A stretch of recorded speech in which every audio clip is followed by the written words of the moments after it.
Hi everyone, it's Claire and I'm here in Sofia, Bulgaria with Boyana Zhelyazkova. She's a musician here and she's going to take us around the local music scene. I'm working on my foreign voice.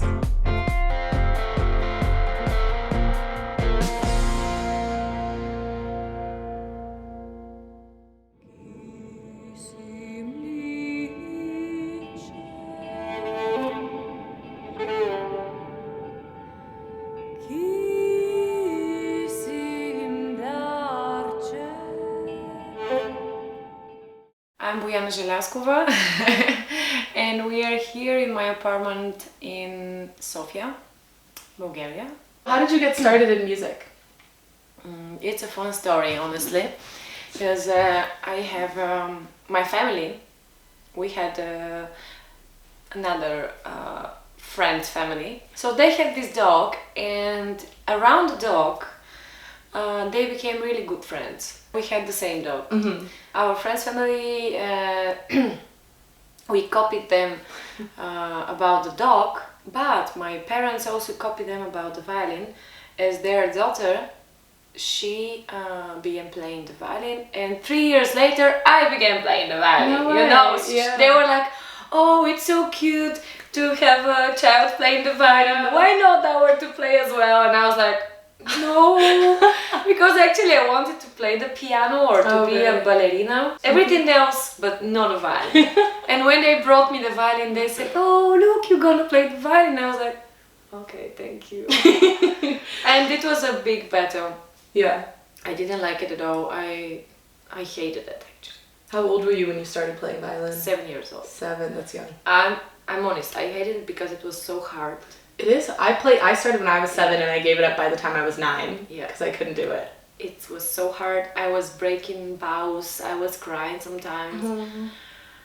But sooner or later I began adapting, Mm-hmm. and also it became to me some kind of escape, my own world. Yeah. You know, a bit later on I began playing on the street, Mm-hmm.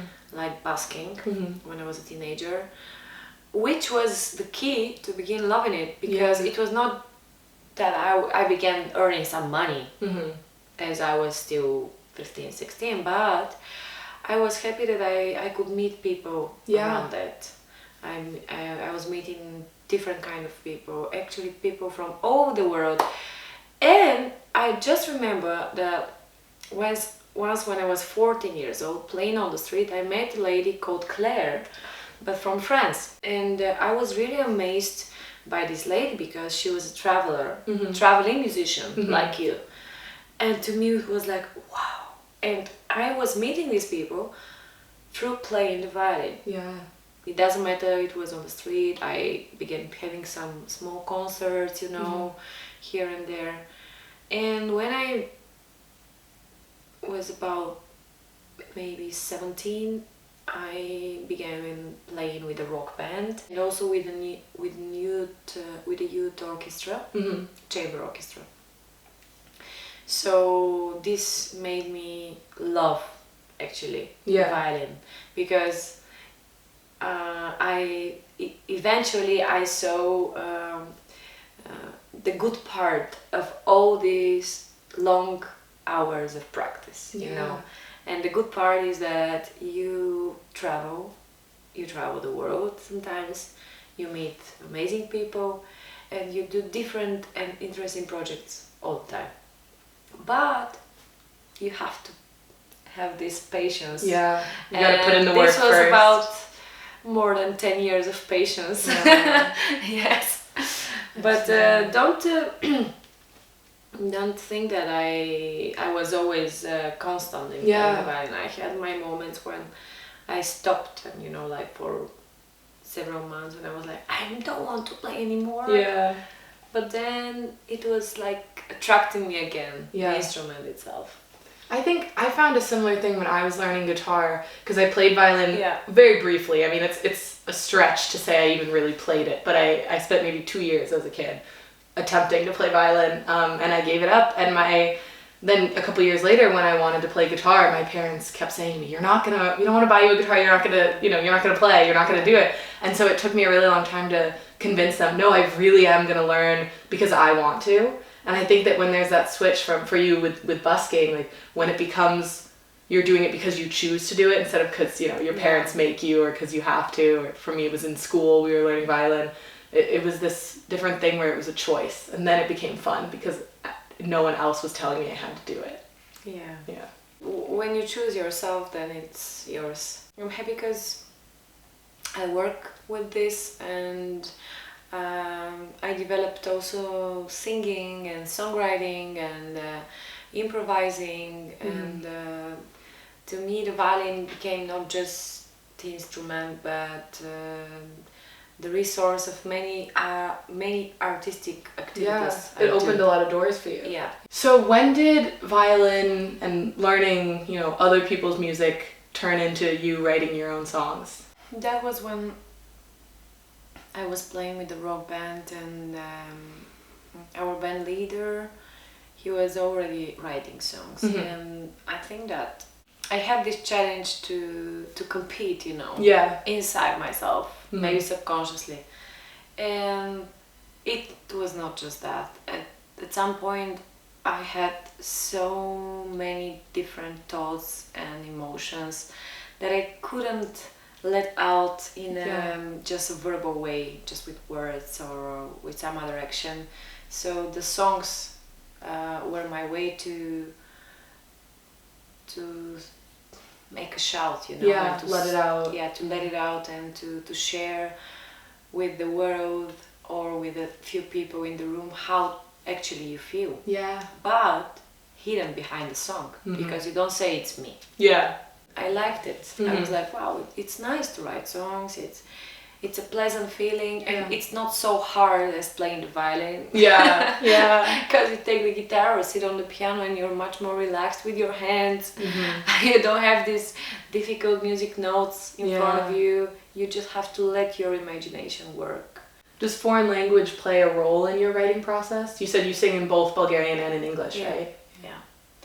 Well, I write in Bulgarian, but sometimes I write in English, even though I know I'm not a native speaker and my English couldn't be as good as an English speaker, or you know what I mean. But I felt that when you write or when you sing, especially in a foreign language, sometimes it's easier because it's like you hide yourself behind the foreign language. Yeah, it's kind of like wearing a mask. Yes, you can become someone else. Yeah. Or the one you want to be. Yeah.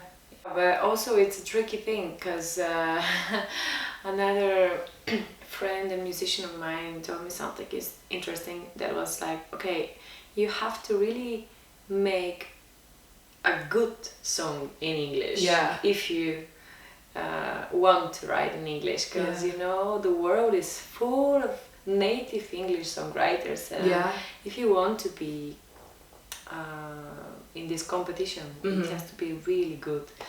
And since that moment I stopped. Really? Yes, and I began thinking to write more in my own language, and maybe to rewrite the English songs. Interesting. Again, to write them in a better way. I mean, even as a native speaker, I'm constantly thinking, you know, how can I use more of the language? Because I think especially with, you know, contemporary sort of pop type music, there are certain words that are used so often, and then there are certain words that you just never get to. Yes. I'm so far from that with French. I don't know how I would get to that, but I guess just keep writing. Yes, and to have your own whole life. So you can develop it. We have time. Yeah, I hope so.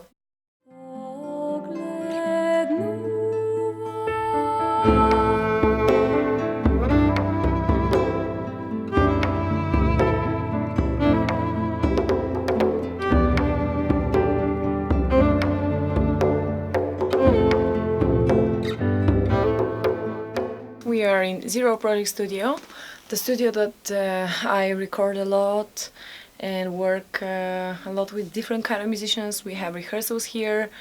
It's in the center of Sofia, and it's a great location if you think where to have rehearsals or recording sessions for your project. Are there a lot of rehearsal spaces and recording studios in Sofia, or not so many? There are a lot. Yeah, there are a lot. There are a lot. And yeah, most of them are really affordable. It's between 10, 15, mostly 20 per hour for leva, which is...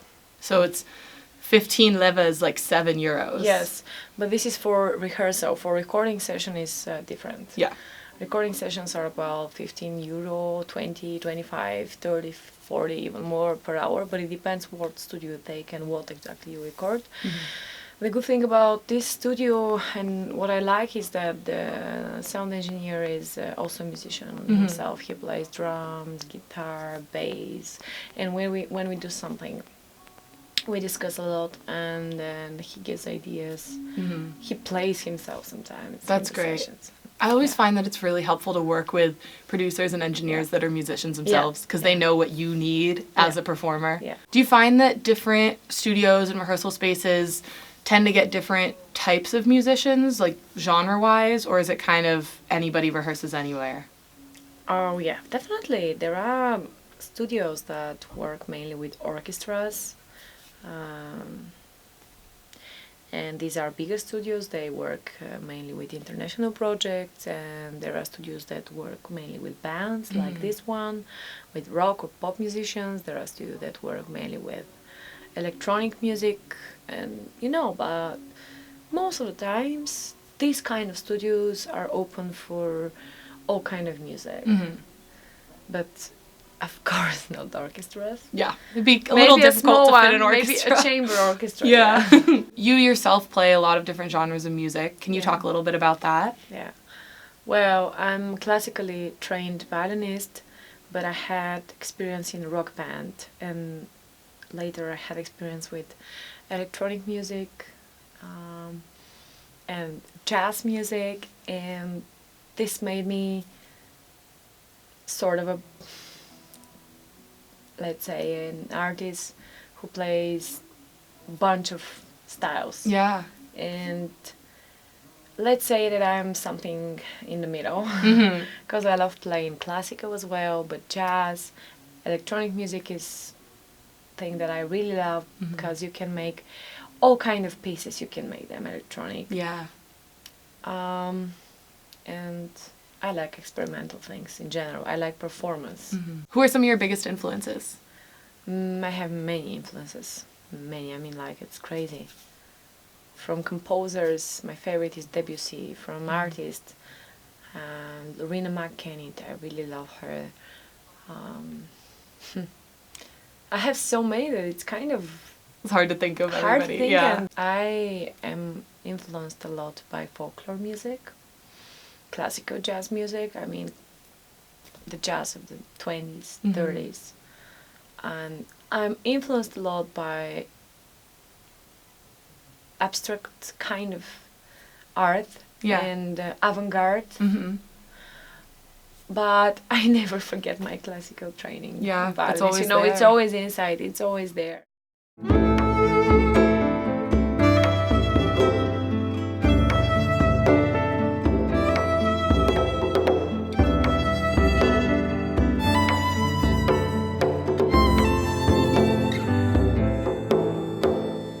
We are in one really beautiful and famous place in Sofia Center. It's called Eastern Gate of Selka.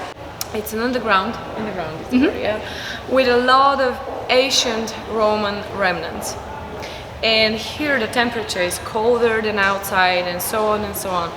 But why I took Claire here is that actually this is the place that I was playing on the street when I was a teenager. This is a place that I was busking, and the place that I met this traveling musician like more than 15 years ago called Claire, that inspired me to become a musician as well, a traveling musician. And every time nowadays when I pass through this place, I remember it with really strong feelings, because nowadays I don't play anymore on the street. I'm not a busking musician, I'm a professional musician doing concerts and gigs and stuff, but I always remember that time, because it was fun, it was interesting, it was beautiful, but it was not always easy. Do you see a lot of buskers nowadays in Sofia?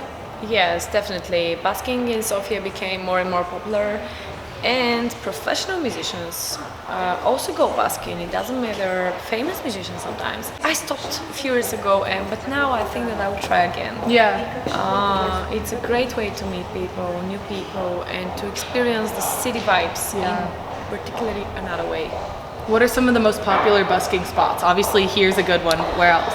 The most famous place for busking is Vitosha Street. Is the famous Sofia Center Street, Vitosha Boulevard. Also Serdica metro station, maybe around the National Theatre. Here maybe as well, but in these places which are more historic and famous for its remnants and archaeological things, they need permission most of the time. That makes sense. Yeah.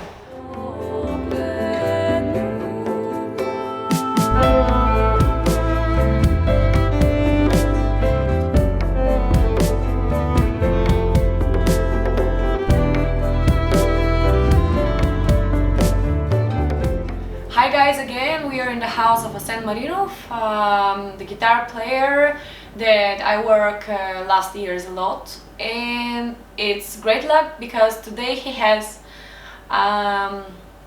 his own show for his own solo classical album that he's producing. The name of the album is Balkan Whispers. My name is Asen Marinov. So finally, after many years of work and composing pieces, I managed to put together a full album with mostly my compositions for classical guitar, but in a very modern way, playing Balkan music or music inspired by the Balkans. As you know, Balkans are very special place on earth. If you don't know now, you know it. But here in our area there are many interesting and amazing rhythms that developed over the thousands of years and very unusual for the Western ear, and also the melodies combined from east and west, so the tonalities are quite interesting. And with that in mind, I made this new album which has a lot of those Balkan rhythms. For example, if you're so curious what is this rhythm, try to catch this.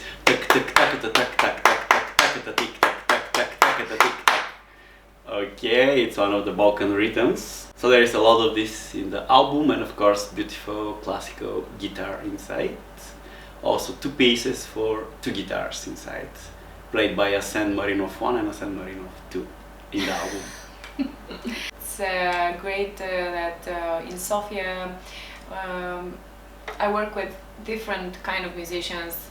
Unfortunately, I can't meet you with all of them, and Asen is one of these musicians, and yeah, he himself has many other projects, and yeah, it's nice that we have this possibility to let you know more about Sofia culture through Claire.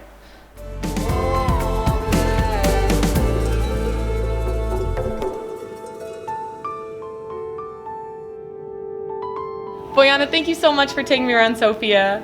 Thank you, that was my pleasure. We had such a fun day. I'm gonna make sure to link all of her music down below so you guys can check her out. And don't forget to subscribe. See ya.